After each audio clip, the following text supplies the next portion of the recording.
derrota do presidente chileno Gabriel Boric na Constituinte acendeu uma luz amarela não só para o Chile, mas para todos os partidos de esquerda da América Latina. A popularidade dos governos de esquerda tem caído em vários países do continente e eles enfrentam dificuldades de passar as reformas prometidas. Será que a tal onda rosa 2.0 de governos de esquerda vai passar e o continente vai voltar a pender para a direita? Nesse vídeo eu vou te falar sobre a situação frágil dos atuais governos de esquerda da região e que aspectos podem ser importantes nessa definição dos rumos econômicos e políticos do continente.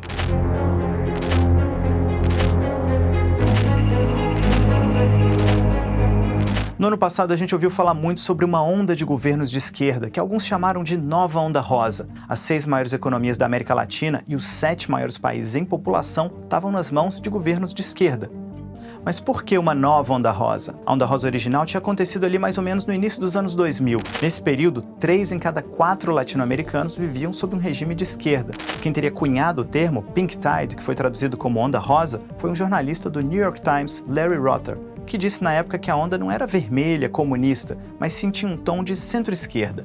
Na época aconteceu o boom das commodities e toda a região se beneficiou por um período longo de prosperidade e que possibilitou o financiamento de programas sociais em vários países do continente.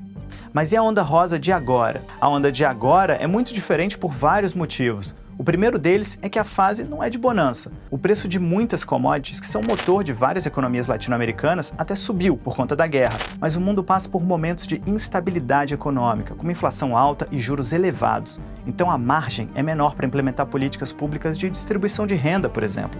E vale lembrar que a maioria desses governos de esquerda foram eleitos no contexto da pandemia da Covid-19, quando os eleitores manifestaram a insatisfação deles com os governos anteriores. A gestão da pandemia no continente foi errática em muitos países, o que levou a uma alta quantidade de mortes desnecessárias. E durante os anos da Covid-19, a quantidade de latino-americanos vivendo na extrema pobreza subiu de 70 para 82 milhões. Mas as vitórias nas urnas foram muitas vezes apertadas. Olha só, no Brasil vocês se lembram, né? Lula venceu com 50,8% dos votos válidos. No Peru, Pedro Castillo teve 50,12%. E na Colômbia, Gustavo Petro recebeu 51,6% dos votos válidos. No Chile, a margem foi um pouco maior, Gabriel Boric com 55,87%. Ou seja, não existe uma hegemonia política de nenhum grupo, e sim uma divisão profunda, com uma oposição forte formada por movimentos conservadores e ultraconservadores.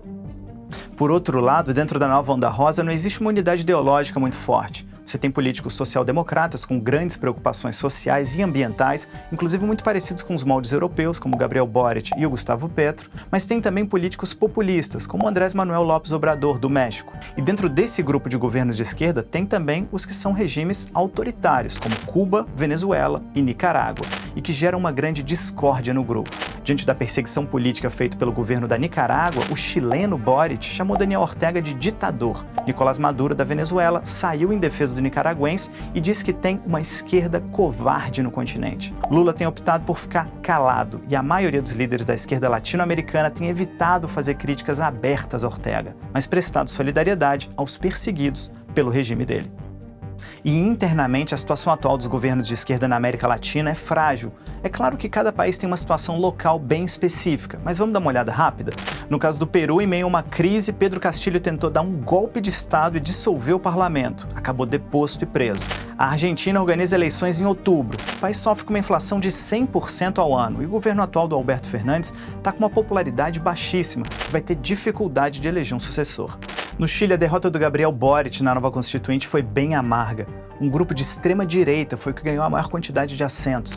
Uma quantidade tão grande que eles vão até mesmo ter direito a veto na próxima Constituinte. E olha a ironia, os ultraconservadores eram desde o início contra fazer uma nova Constituição e não viam problema na carta feita pelo ditador Augusto Pinochet, que até hoje vigora no país. Na Colômbia, o Gustavo Petro sofreu a primeira grande derrota. Uma das principais bandeiras dele, uma reforma política, não foi aprovada no parlamento. E o governo Lula segue com uma aprovação baixa, sem uma base de apoio sólida no Congresso e com uma situação econômica bem delicada. Muitos analistas dizem que foi a pandemia que acelerou o fim da onda conservadora no continente. E esse movimento pendular tem acontecido em alguns países e até ido aos extremos algumas vezes. Diante de um continente polarizado e um cenário político e econômico instável, tem especialistas que nem gostam de se referir a esse movimento atual como uma nova onda rosa.